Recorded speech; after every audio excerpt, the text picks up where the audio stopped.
Hello student, I am Shweta Dubey, assistant professor. आज हम Buddhist education का अध्ययन करेंगे और बौद्धिस्ट एजुकेशन सिस्टम और उसके करिकुलम के बारे में विस्तार पूर्वक आज हम इसके बारे में जानेंगे। बौद्धकालीन शिक्षा लगभग 600 ईसा पूर्व से 1200 ईसा पूर्व तक का समय बौद्ध काल का कहा जाता है। महात्मा बुद्ध के द्वारा बौद्ध धर्म का प्रचार हुआ।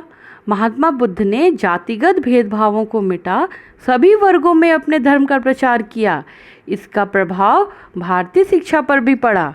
परिणाम स्वरूप एक नई शिक्षा प्रणाली का सूत्रपात हुआ, जिसे बौद्धकालीन शिक्षा प्रणाली की संज्ञा दी जाती है। शिक्षा का माध्यम पाली भाषा थी। बौद्ध धर्म के मूल तत्व 4 आर्य सत्य हैं, जिन्हें गौतम बुद्ध ने स्वयं प्रतिपादित किया था।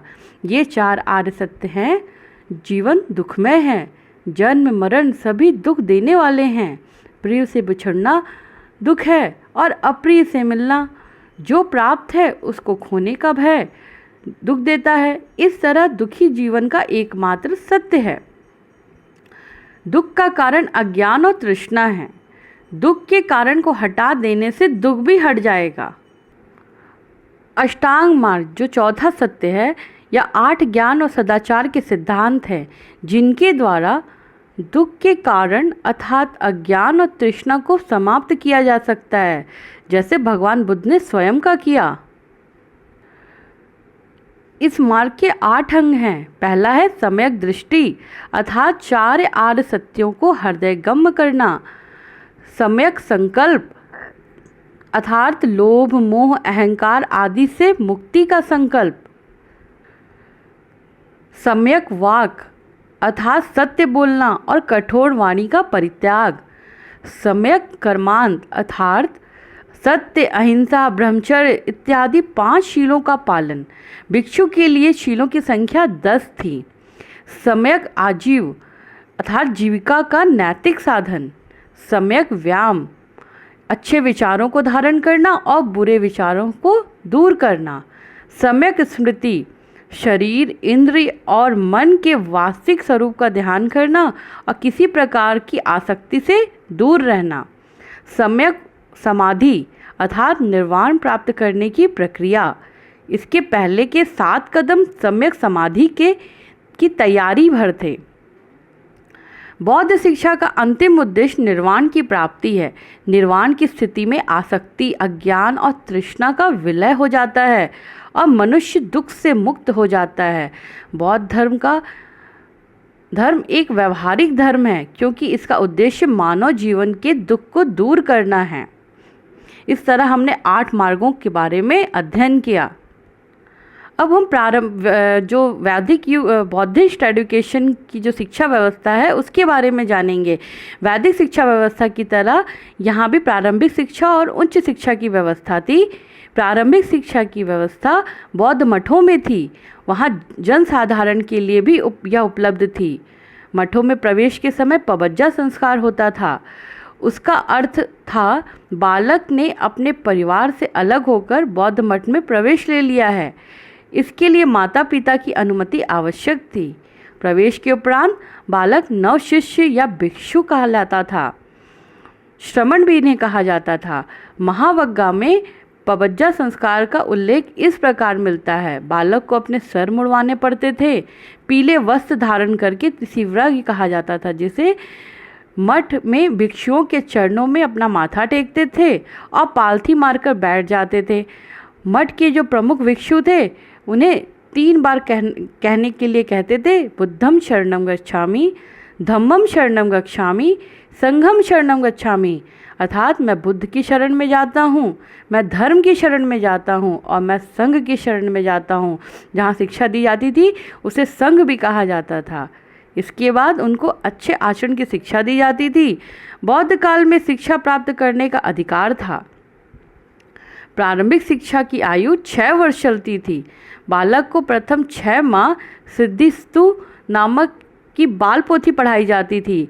16 माह बाद 5 विधाओं की शिक्षा दी जाती थी: शब्द विद्या, तर्क विद्या, चिकित्सा विद्या, अध्यात्म विद्या और शिल्प कला विद्या। शिक्षण विधि प्राय जो प्राय शिक्षण विधि थी वह मौखिक थी। इस समय शिक्षा का माध्यम पाली था। अब हम उच्च शिक्षा की बात करते हैं। बौद्ध मठों या बिहारों में उच्च शिक्षा प्राप्त करने के लिए प्रवेश के जो नियम थे अत्यंत कठिन थे। शिक्षार्थियों को बौद्ध संघ में 10 भिक्षुओं के समक्ष उपस्थित होकर उनके प्रश्नों के उत्तर देने होते थे। उनके उत्तर को सुनने के बाद बहुमत से यह निर्णय लिया जाता था कि शिक्षार्थी को प्रवेश दिया जाए या नहीं। प्रवेश की अनुमति मिल जाने पर शिक्षार्थी का उपसंपदा संस्कार होता था। उपसंपदा के उपरांत वह भिक्षु कहलाता था और शिक्षा समाप्ति अथवा जीवन भर उसे भिक्षु ही रहना पड़ता था। जिस तरह वैदिक एजुकेशन में उच्च शिक्षा प्राप्त करने के बाद वह गृहस्थ आश्रम में प्रवेश कर सकते थे, परंतु अगर ये आगे की शिक्षा ग्रहण करते थे उपसंपदा संस्कार के बाद तो उन्हें आजीवन ब्रह्मचर्य का पालन करना पड़ता था। लौकिक तथा धार्मिक दोनों प्रकार का पाठ्यक्रम पढ़ाया जाता था। शिक्षक सामान्य अर्थ को स्पष्ट करके उनके सूक्ष्म विवेचन कर उन्हें पढ़ाते थे। बौद्ध काल में अनुशासन पर विशेष बल दिया जाता था। शिक्षण विधि मौखिक थी और शिक्षा का माध्यम यहाँ भी पाली था। प्राचीन काल में बौद्ध शिक्षा का एक और उद्देश्य धर्म प्रचार करने के लिए भिक्षुओं को प्रशिक्षित भी करना था। इसके जो पाठ्यक्रम थे उसमें त्रिपीठक थे।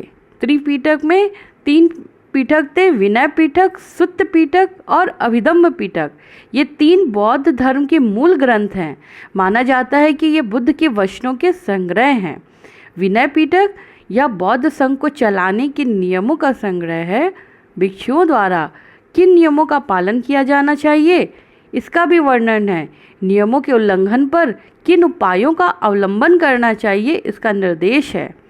सुत्त पीठक यह सूत्रों अथवा भगवान बुद्ध के उपदेशों का संग्रह है। यह पीठक 5 निकायों में बांटा गया है: दीर्घ निकाय, मध्यम निकाय, संयुक्त निकाय, अगुंतर निकाय। अभिधम्म पीठक यह पीठक हीनयान का प्रमुख ग्रंथ है। हम सभी जानते हैं कि बौद्ध धर्म 2 भागों में विभाजित था, हीनयान और महायान। इसमें बौद्ध धर्म के मूलभूत सिद्धांतों की चर्चा है जो भगवान बुद्ध ने स्वयं स्थापित किए हैं। इनकी प्रमुखता समुत्पाद का सिद्धांत है, जिसके आधार पर बुद्ध द्वारा प्रतिपादित 4 आर्य सत्यों की व्याख्या की जाती है। अन्य बौद्ध ग्रंथ भी थे जिसके अंतर्गत बुद्ध घोष का विशुद्ध मार्ग और नागसेन का मिलिंद प्रश्न प्रमुख है।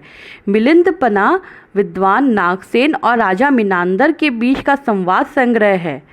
इसके अतिरिक्त परवर्ती काल में बौद्ध दर्शन के ग्रंथ भी इस श्रेणी में आते हैं। जातक जो बुद्ध के जीवन पर आधारित 551 कथाएं हैं, आख्यानों और पहेलियों का संग्रह है।